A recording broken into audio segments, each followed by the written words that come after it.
दोस्तों नमस्कार, मैं जयराम पटेल आज़ाद 3 स्टार क्लासेस में आप सभी का हार्दिक स्वागत करता हूं।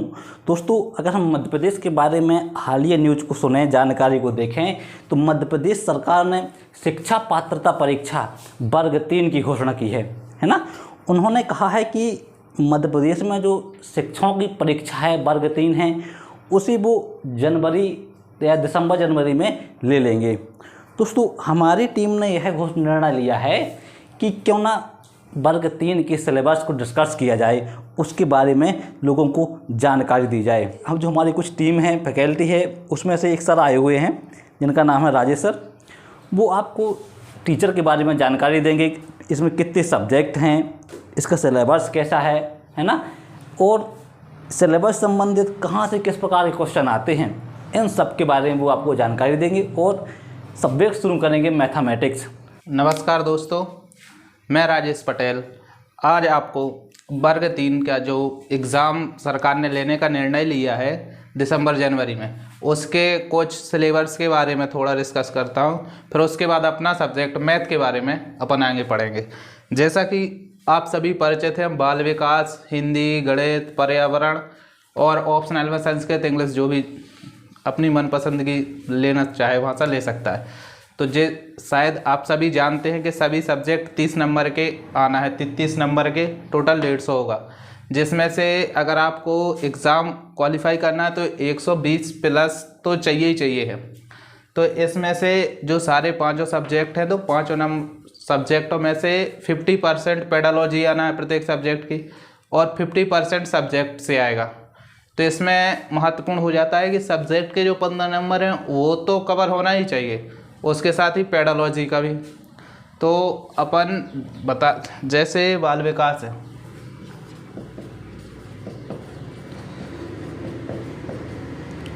बाल विकास पहला सब्जेक्ट, दूसरा सब्जेक्ट हिंदी, तीसरा पर्यावरण, चौथा आ जाएगा आपका मैथ, और पांचवा आ जाएगा आपका अंग्रेजी या संस्कृत, जो भी इच्छा अनुसार आप लेना चाहें। ठीक है, जैसा कि मैंने अभी बताया है कि इसमें से प्रत्येक सब्जेक्ट का जो सिलेबस आएगा वो सारे के नंबर सारा रहेगा 30-30 नंबर का प्रत्येक सब्जेक्ट का। 30 का बाल विकास, 30 का हिंदी, 30 का पर्यावरण, 30 का मैथ और 30 का संस्कृत। ठीक है, अब क्या किया है इस बार सरकार ने कि इन सभी सब्जेक्टों का जो 33 नंबर का है, इसको भी 2 पार्ट में डिवाइड कर दिया है। ठीक है, पहला इसमें आ जाएगा विषय आएगा 15 नंबर का, और इसके साथ जो पेडालॉजी या शिक्षण शास्त्र 15 नंबर का ये आएगा। जो पहले 5 नंबर और 10 नंबर में आता था, वो इस बार कितने नंबर में आएगा? 15 नंबर में। तो 15-15 नंबर प्रत्येक सब्जेक्ट के आएंगे शिक्षण शास्त्र से, और 15-15 विषय से। तो इस प्रकार से सिलेबस रहेगा ये वर्ग 3 का। और वर्ग 3 के अलावा जो सीटेट में सिलेबस होता है, सीटेट, रीट और यूपी टेट वगैरह में, उसमें भी शिक्षण शास्त्र लगभग एक 10-15 नंबर का रहता है, और सभी में सेम सब्जेक्ट रहते हैं और सेम ही अंकों के रहते हैं। ठीक है, इसके बाद अपन चलते हैं अपने विषय गणित की ओर। ठीक है, तो गणित विषय में जो पहला टॉपिक रहता है वो रहता है संख्या पद्धति का, और संख्या पद्धति के अंतर्गत अपन पढ़ेंगे स्थानीय मान और जातीय मान में, क्योंकि अधिकतर एग्ज़ाम के पेपर जो पुराने पढ़े हुए हैं उन्होंने देखा है कि वो किसी भी राज्य का एग्ज़ाम हो, उसमें स्थानीय मान और जातीय मान से संबंधित एक न एक क्वेश्चन मिल ही जाता है। तो अपना टॉपिक रहेगा पहला संख्या पद्धति। ठीक है, अब संख्या पद्धति के अंतर्गत छोटे छोटे बहुत से सहायक टॉपिक होते हैं इनके, जिससे मिलकर ये फिर निर्णय होता है इसका संख्या पद्धति का। ठीक है, तो इसका संख्या पद्धति के अंतर्गत जो टॉपिक आएगा वो होगा अपना स्थानीय मान। स्थानीय मान को बोलते हैं प्लेस वैल्यू।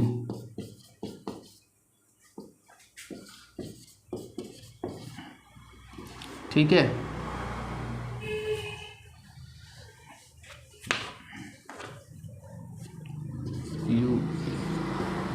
उसके बाद दूसरा होगा इसका क्या, जातीय मान। जातीय मान, ठीक है, इसको बोलेंगे फेस वैल्यू।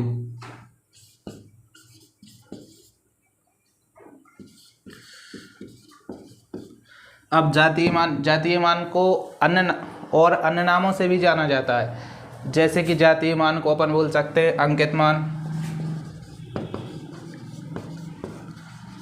मान, शुद्ध मान और वास्तविक मान। तो दोस्तों कंफ्यूज नहीं होना है, जातीय मान को अंकित मान, शुद्ध मान या वास्तविक मान के बारे में बोलकर भी वो आपसे क्वेश्चन पूछ सकता है। और स्थानीय मान और जातीय मान में जो क्वेश्चन बनते हैं वो संक्रियाओं के आधार पर बनते हैं। जैसे संक्रिया जोड़, घटाना, गुणा, भाग, 4 प्रकार से आपको इन दोनों में फंसा के आपका नंबर छीन ले जाते हैं। और इतना छोटा टॉपिक और इतना सरल टॉपिक है कि आप एक बार पढ़ लेंगे तो वो आपका एक नंबर कहीं नहीं जाने वाला। ठीक है, 90% से ज़्यादा एग्ज़ामों में इसका एक आंसर मिलेगा ही मिलेगा। ठीक है, तो इसके बाद स्थानीय मान के बारे में आप लोग नोट करना चाहें तो कर सकते हैं। स्थानीय मान वह अंक होता है जो किसी स्थान विशेष के अनुसार बदलता रहता है। ठीक है, जिस प्रकार मनुष्य तो एक ही होता है लेकिन वह स्थिति और स्थान के हिसाब से उसका मान पद बदलता रहता है। जैसे स्थानीय मान की परिभाषा किसी अंक का वह मान जो उसके स्थान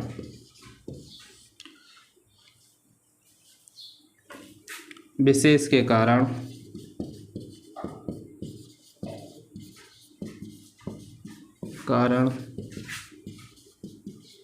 बदलता रहता है। इसका उदाहरण आप खुद अपने आप से ले सकते हैं कि जैसे कोई मनुष्य है तो घर में अलग भाई बहन का रिश्ता या भाई का किसी से भी चाचा सबसे रिश्ते चलते रहते। और अगर कहीं वो रिलेशन में जाता है तो कहीं मामा बनता है, कहीं जीजा बनता है, कहीं कुछ बनता है। ऐसे तो क्या हो रहा है, उसके स्थान के अनुसार बदल रहा है ना वो तो, लेकिन है तो इंसान ही ना। उसी प्रकार से स्थानीय मान की वैल्यू का होता है। ठीक है, स्थानीय मान में देखते हैं अपन जैसे अंक, इसका कोई एग्जाम्पल ले लें अपन, जैसे 9656। अब जो संख्या है इसमें 9 का स्थानीय मान होगा वो अलग होगा, 6 का अलग होगा दोनों का, और 5 का अलग होगा। अब में जो 6 2 बार है तो आप लोग बोलोगे 2 कैसे है, तो इसमें जो 6 संख्याएं हैं तो इसमें दोनों का भी स्थानीय मान का योग पूछ सकता है और 1 का स्थानीय मान का भी योग भी पूछ सकता है। तो अब जैसे वो पूछता है इसमें 9656 में 5 का स्थानीय मान क्या है, तो इसमें 5 का स्थानीय मान या तो आप इकाई, दहाई, सैकड़ा, हजार करके गिन लो। तो जो संख्या जिस पे आएगी उसका उसी से गुणा होगा। इकाई पे आएगी तो 1 से, दहाई पे आएगी तो 10 से, सैकड़ा पे आएगी तो 100 से, और हजार पे आएगी तो 1000 पे। तो जैसे अगर 5 का स्थानीय मान तो अपन पढ़ेंगे इकाई, दहाई पे आएगा तो इस 5 में 10 का गुणा कर दो तो 5 का स्थानीय मान क्या हो जाएगा 50। या फिर एक और शॉर्ट में देख लो कि आप संख्या देख लो कि गिन लो किस नंबर पे है, 1 2 नंबर पे है तो वो अंक लिख दो और उसके बाद जितनी संख्याएं हैं उतने 0 लगा दो। तो इस प्रकार से भी अपन स्थानीय मान ज्ञात कर सकते हैं। अब इसके बाद बात करते हैं अपन जातीय मान की। तो जातीय मान की बात करते हैं तो जातीय मान वह मान होता है जो कभी परिवर्तित नहीं होता। किसी स्थान या स्थिति बदलने पर वो कभी परिवर्तित नहीं होता। क्या नहीं होता? परिवर्तित नहीं होता है। तो अपन लिखते हैं जातीय मान।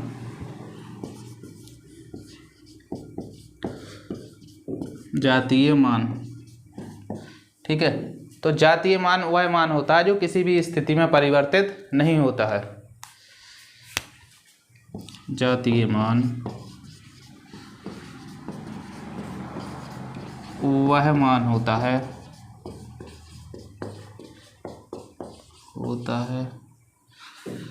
जो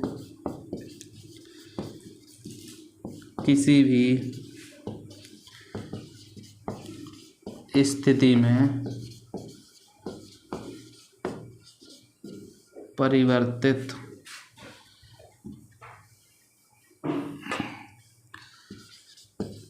बदलता नहीं है, लिख लो, बदलता नहीं है। जैसे इसका एग्जाम्पल देखते हैं अपन,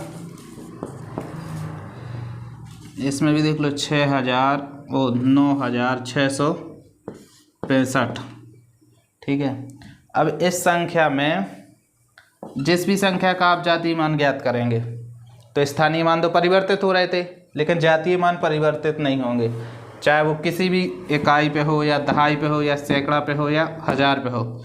जो उसका मान होगा वही उसका जातीय मान होगा, ठीक है। जिस प्रकार इसमें देखो 9 का जातीय मान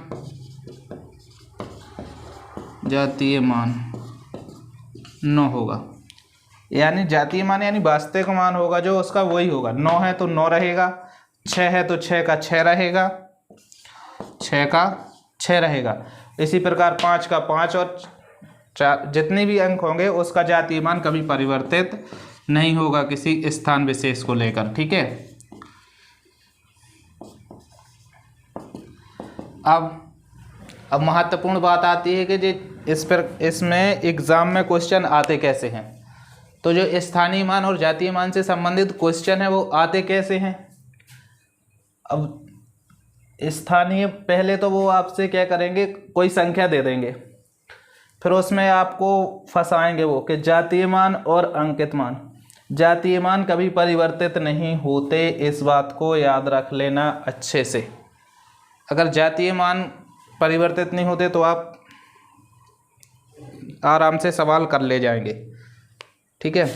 जिस प्रकार कोई पूछता है, कोई संख्या है, ठीक है, जैसे 5,940, ठीक है। अब इसमें 2 ऑप्शन है, या तो जातीय मान के बारे में पूछेगा या स्थानीय मान के बारे में, ठीक है। तो इसमें 0 है, ठीक है। जैसे अगर किसी ने पूछा कि 0 का जातीय मान, 0 का जातीय मान, ठीक है, तो 0 का जातीय मान तो 0 ही होगा ना, उसमें कोई वो नहीं है। और 9 का स्थानीय मान,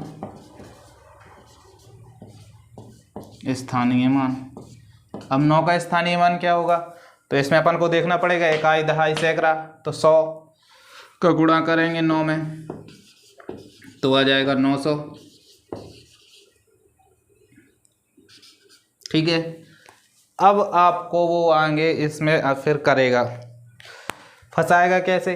अब बोल देगा इन दोनों का गुणा करके बताओ, स्थानीय मान और जातीय मान में गुणा करके बताओ, या इसको जोड़ के बताओ, या इसको घटा के बताओ, या इसको भाग करके बताओ। तो इसमें 4 प्रकार की संक्रियाएं होती हैं, जोड़, घटाना, गुणा, भाग, जो स्थानीय मान और जातीय मान में पूछेगा आपसे, ठीक है। तो अगला एक अपन प्रश्न करते हैं, ठीक है। प्रश्न लिख लो आप, प्रश्न रहेगा 9,654, ठीक है। तो इसमें आपको जातीय मान भी बताना है, स्थानीय मान भी बताना है और दोनों का योग भी बताना है, ठीक है। जैसे वो आपको कोई भी संख्या दे देगा, इसमें 9 दे देगा, 6 दे देगा, 5 दे देगा, 4 दे देगा, तो इसमें से कोई भी एक अंक लो। जैसे वो बाई चांस वो आपसे पूछता है 9, तो 9 का स्थानीय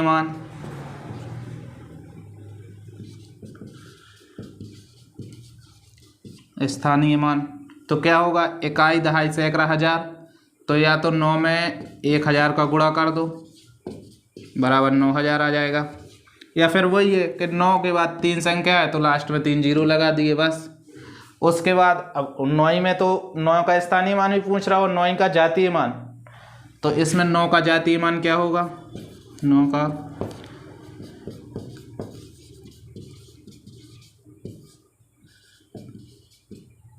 9 का जातीय मान बराबर क्या होगा 9।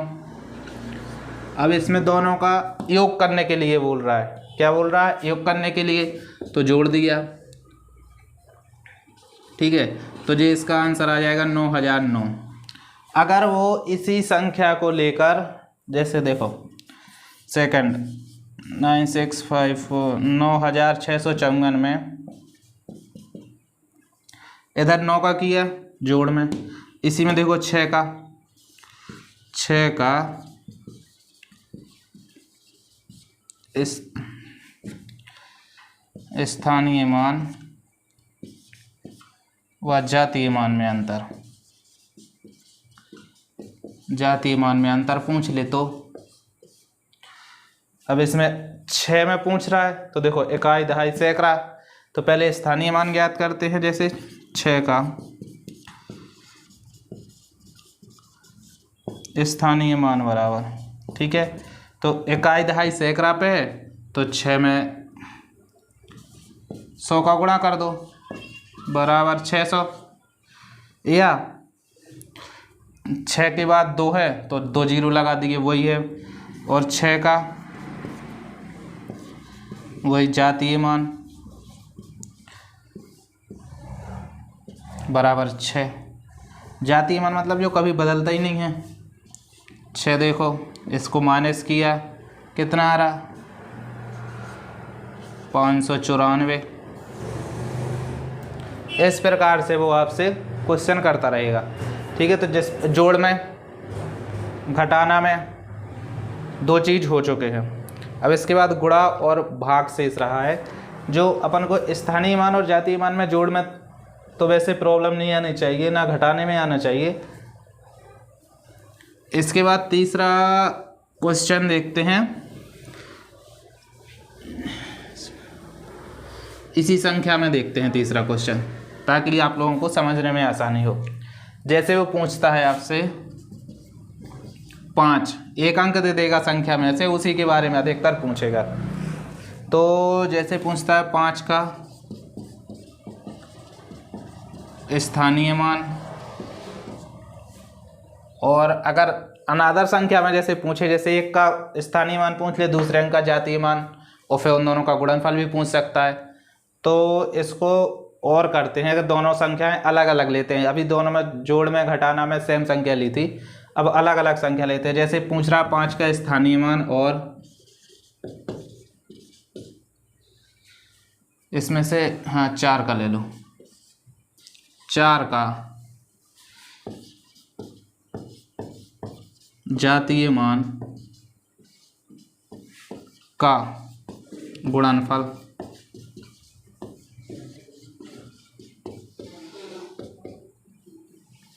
अब इसमें देखो 2 संख्याएं दे रहा है 4 और 5। अब इन दोनों में एक का स्थानीय मान ज्ञात करना है, दूसरे का जातीय मान ज्ञात करना है, और उसका गुणनफल ज्ञात करना है। तो इसमें सॉल्व देखते हैं। 5 का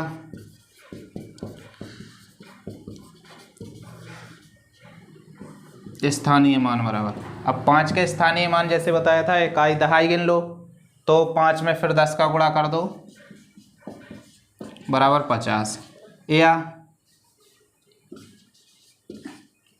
5 इकाई दहाई, या 5 के बाद कितनी संख्या है 1, तो 5 के बाद 1 जीरो लगा दिए सीधा। ठीक है, उसके बाद दूसरा संख्या क्या पूछ रहा है 4, तो 4 का जातीय मान पूछ रहा,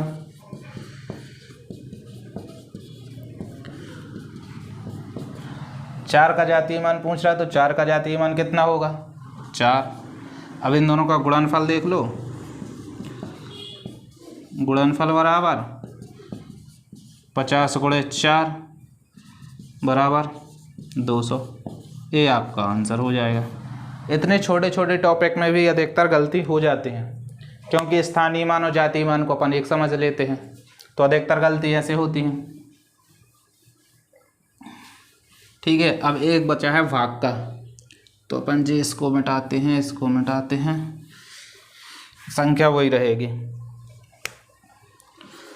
9654। ठीक है, अब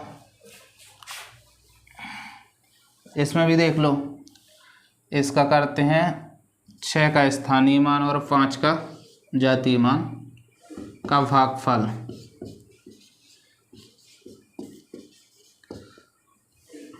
देखो 9654 में 6 का स्थानीय मान और 5 का जातीय मान का भागफल ज्ञात करना है। ठीक है, तो इसमें भी सॉल्व में देखते हैं अपन। जैसे क्या 6 का, देखो सॉल्व, तो 6 का स्थानीय मान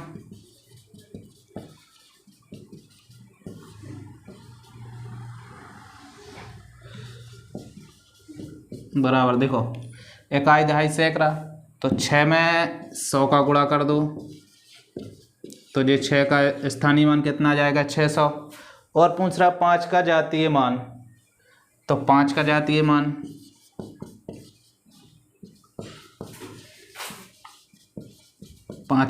मान 5 ही होगा। अब इसमें भागफल पूछ रहा है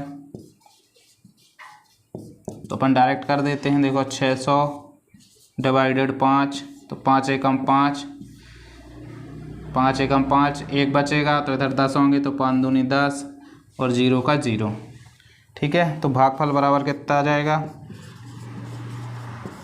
120। या ऐसे नहीं करना है तो बच्चों जैसा कर दो, 5 का भाग 600 में 2, 1 बार जाएगा, 5 एकम 5, इधर 1 बचेगा, फिर 0 नीचे आएगा, तो 5 दूनी 10, 10 से 0 से 0, 0 इधर 0 इधर 0, तो भागफल कितना आ गया आंसर 120। इस प्रकार अपना टॉपिक स्थानीय मान और जातीय मान समाप्त होता है।